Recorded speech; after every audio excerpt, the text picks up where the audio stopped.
Hey everybody, this is Grace. I came out here to make a video. I want to talk about, in this one, something that, about when you see two groups, okay, group A, group B, or two different types of people, type A, type B, okay, and they are having arguments between them. Well, this is going to be on video, online, however, whether it's written or on video. You can make videos on many different platforms. Same thing as just in writing. But basically, both sides, they are opposing one another. Both sides are fighting one another's sides, and they both sides think that they are doing what's right. Okay, and basically, well, let me put it this way, like, at side A, they are fighting against side B, because side B is putting out some kind of misinformation or taking things like, it's illogical. They make up their own logic, basically. There's only one true logic. I remember somebody told me that so many years ago, and it's true. But they have their own kind of logic. It falls under that illusory pattern perception, and they just don't connect the dots right. Okay, or they connect them in a way to suit their own agenda, to meet their own narrative. That's say, A and B can't happen, unless, and there are other things that can cause A and B to happen, and but they only want to see that narrow view, tunnel vision. It's because they have the narrative already in their mind. This is how it is. That's side B.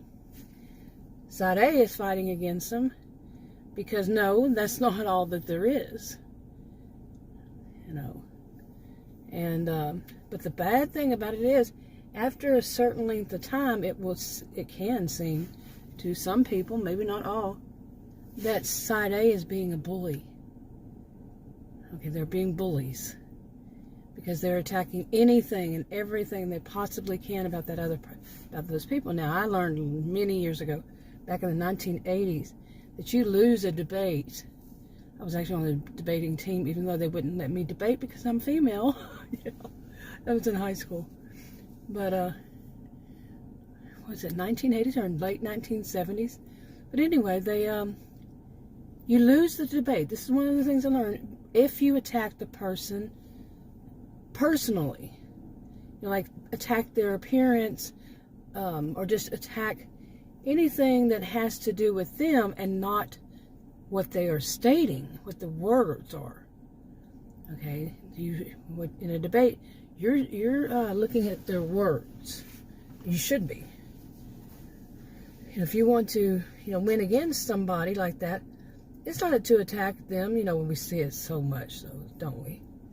But it's not to attack, say, they dressed bad, their hair is bad. Now, there are different things, like a histrionic might be, dressed very provocative, just wild looking.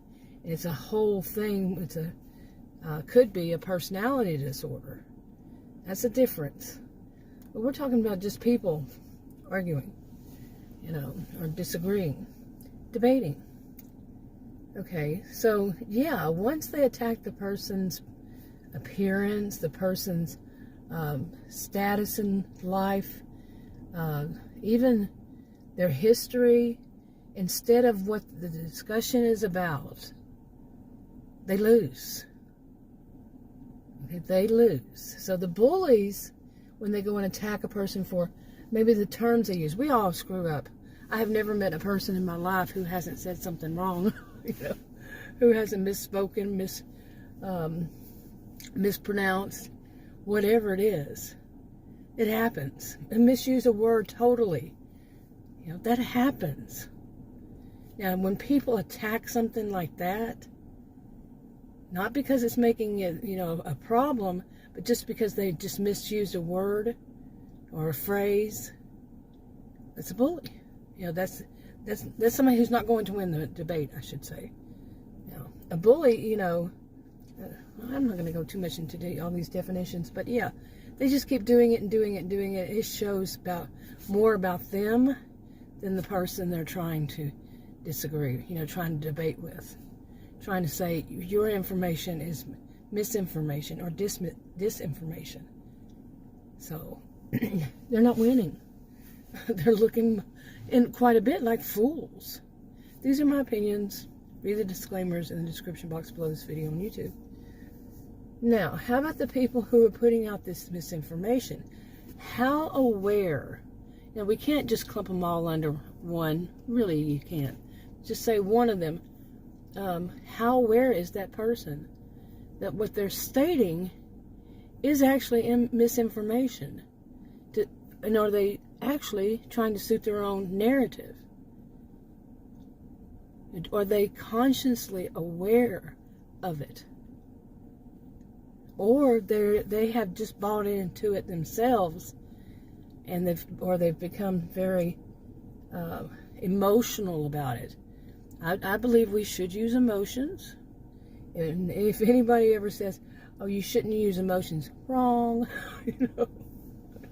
That person scares me. That to me comes from somebody who lacks empathy. And what kind of people lack empathy? Yeah. Look up like narcissistic personality disorder. I'm not diagnosing anybody in any of this video or any of mine. But look it up, and what do they lack? Empathy. Okay, and that to me, that's what type of people it comes from. People who lack empathy, and they're not very emotional, cold. There's also more than just narcissism. Narcissistic behaviors. Yeah, there are others. And anyway, the whole thing of, like that side B. Side B can, they choose that narrative. They choose that road they're going to go down. They are determined that it is that. It's there's no ifs, buts, or maybes with them. It is fact to them, and it's not. Just because they think it doesn't make it true. Okay, just because they've added A and B and got XYZ, when it should be C. Well, say that. It should be BE, the letter C, Whew, boy. Anyway, like some people think we don't use math and algebra and all that. But anyway, so yeah, that's what they you see these two different sides, side A, side B, and side A is putting out, because they're going against all this people who, and they're doing all these things and saying all these things, because these people, B, side B, they're all this and they're all that. No, you have not put yourself above them, and that seems to be what they want to do, is to see, make themselves seem superior to. Side A seems superior to side B. Okay, and side B is basically telling them to just shut up. Just stop bullying me, leave me alone. But they're going to continue. They're going to keep on and keep on and keep on. Okay, they want to prove that they're superior. And the other side, side B, they just think their view is superior, period. They're not trying to make themselves superior so much as that they just see that view as superior, period. Like I said, full stop. They know that that's fact to them, when it's not. Like I keep saying, it's not fact. It's fiction. It's something created in their own minds that have nothing to do with the reality. They could try to fit everything they can into it to try to make it seem as though it's fact, but it's still not fact. That nobody says it's a situation when nobody knows the fact, and nobody that they know knows the fact. Something like some kind of mystery, okay, and it's yet to be solved by anybody. Truly solved, truly shown that that was fact. Okay, but they believe it because they've created in their mind that way. Side A wants to argue and say that you can't do that, it's illogical, it's this, is that. but they're attacking the person on their person's appearance, the person's personality, the person's not their words, not their logic, but just by that person. You know, some of it is so childish. You know, to me, those are more like histrionics. You know, they're just negative, positive attention. They don't care as long as they're getting attention, and they try to make everything theatrical. You know, and all this. And the people who just fully believe and they're right and everybody else is wrong, they're more narcissistic to me. So now in my life, what I've seen is people with blend of both. Okay, blend of narcissistic behaviors and histrionic behaviors. I've said this in so many videos. But yeah, people can have a blend of behaviors. I'm not saying disorders. They can have a blend of disorders, but I'm just talking about the behaviors. And some people, they look kind of quite a bit histrionic, but their behaviors are more narcissistic. When they try to get as much attention as they can, they don't care if it's negative, positive. That's kind of histrionic. As long as they get it because they truly believe they're right, I see that as more narcissistic. You see? So, but overall, let's say side A is more histrionic, side B is more narcissistic.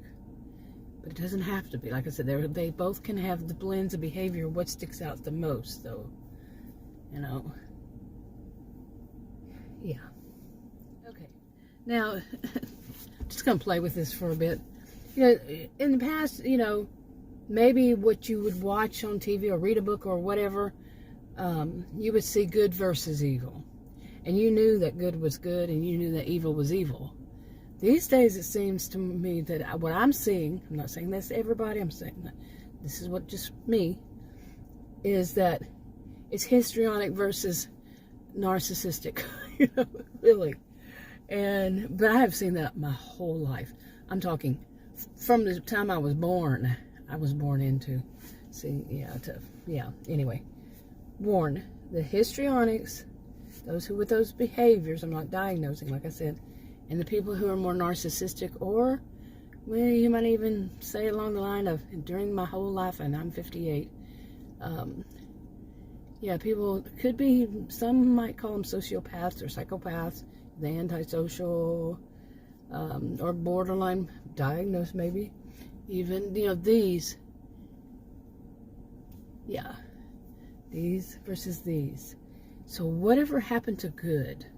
What happened to good?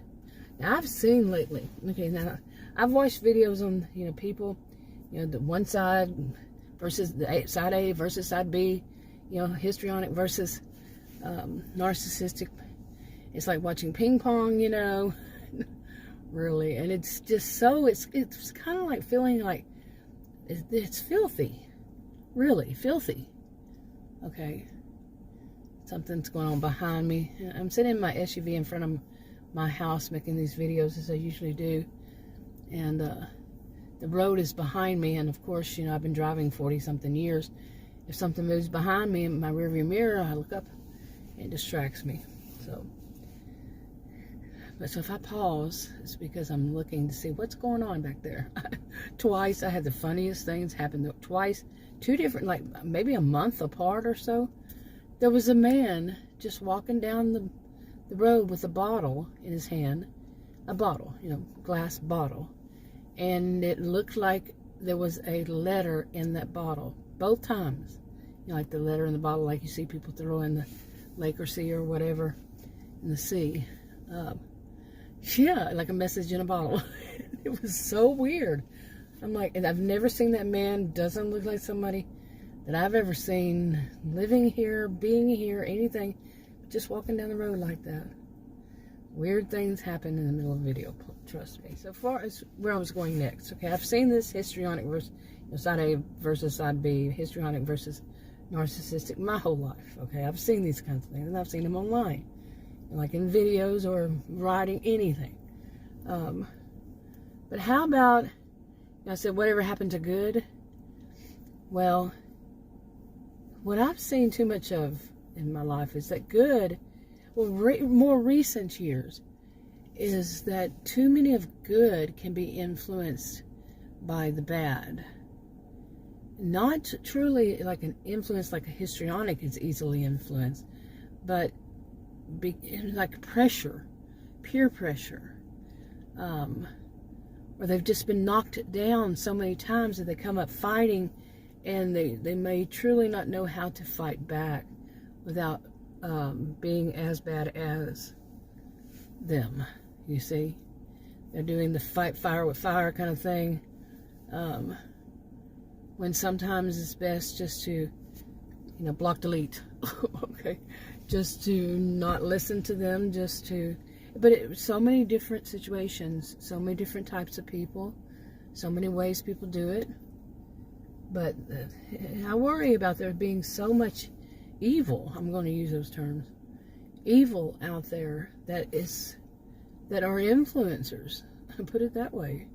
They become popular because so many people like drama. And that leads me to this. I didn't like this. We're going back to, let me see, maybe going back to the early 2000s, maybe, when I started noticing reality TV. When did it first start? Okay. But whenever it first started, I didn't like it, because quite a bit of it was about like people doing some kind of something negative, something bad, something abusive toward somebody else, or somebody just getting hurt, physically, mentally, emotionally, however, getting hurt.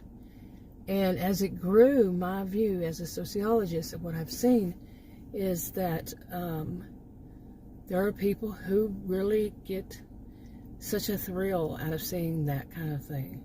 And they might not think of it as anything like that. They might just see it as funny. Funny, haha, somebody fell down and hurt themselves real bad.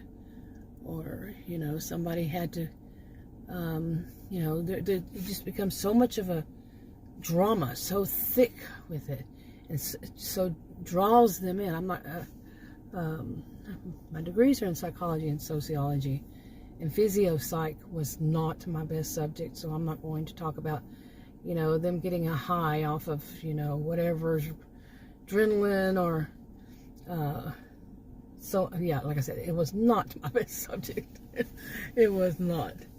So, I mean, if I had to study it again now, I would have a much better, easier time than when it was all Greek to me, but all new to me, and, it's difficult, and taking so many classes, but anyway, but yeah, it's like, I could say, but I could be wrong too on any of this, that, it draws them in. It's like a drug to some of them. I could say that, okay? But, and that they want more and more and more,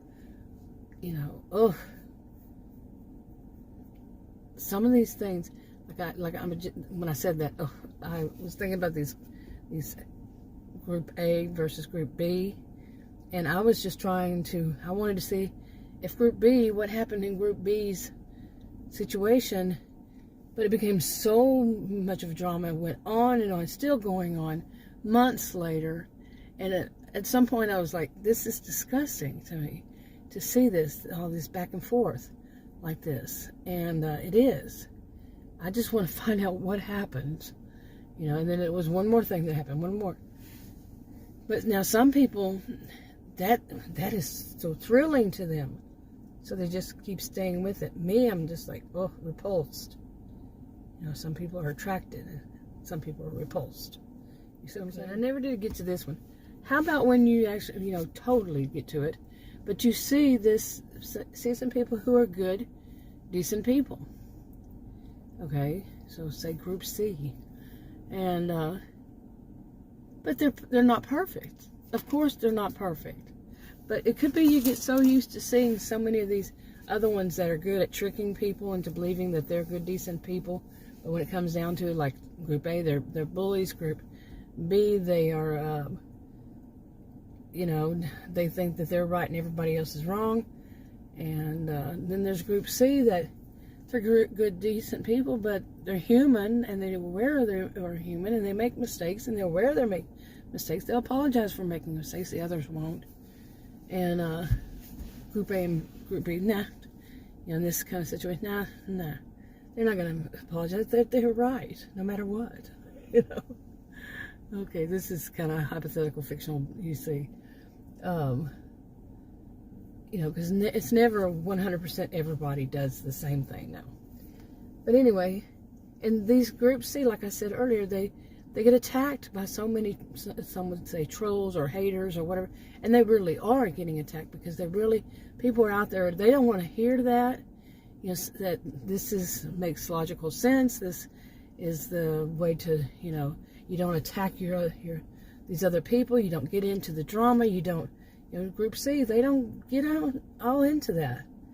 They're not about calling one another names and pointing out how one another's hair looks and all this kind of stuff. Their hair, their dress, or whatever. No, they're just reporting, you know, talking about facts, logically, you know, and all that. And yes, they have emotions, and they say when they feel something, and they go from there. Well, some people don't want that. They are looking for the drama, so they try to create some drama.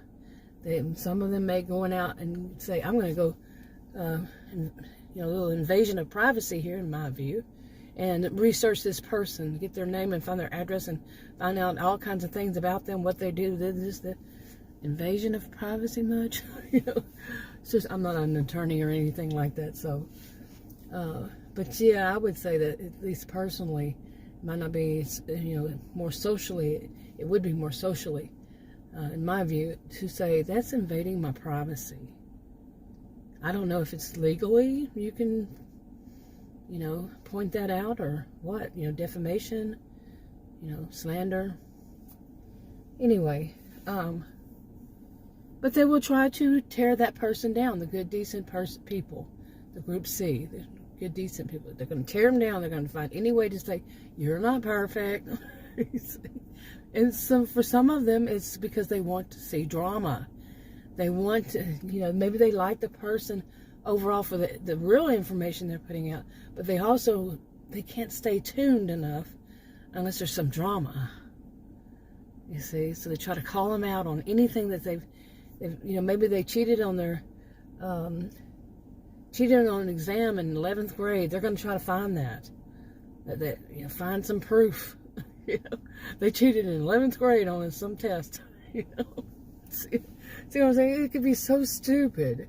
That's what you know, of course they can't find out if somebody cheated on their test in 11th grade, but it can be that stupid. Just so they can, you know, try to down that person or try to cause drama. To me, some people need to get a life. You know, get a life, really.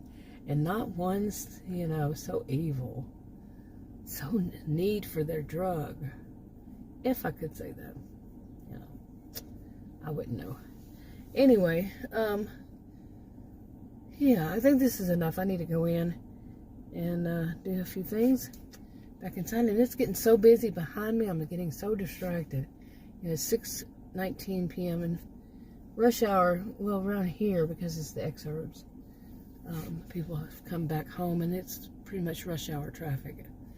So, but, you know, for people to get back into their neighborhood, part of it. Anyway, I'm going to wrap it up. I'm getting sleepy too. I'll talk to you on another video. Bye.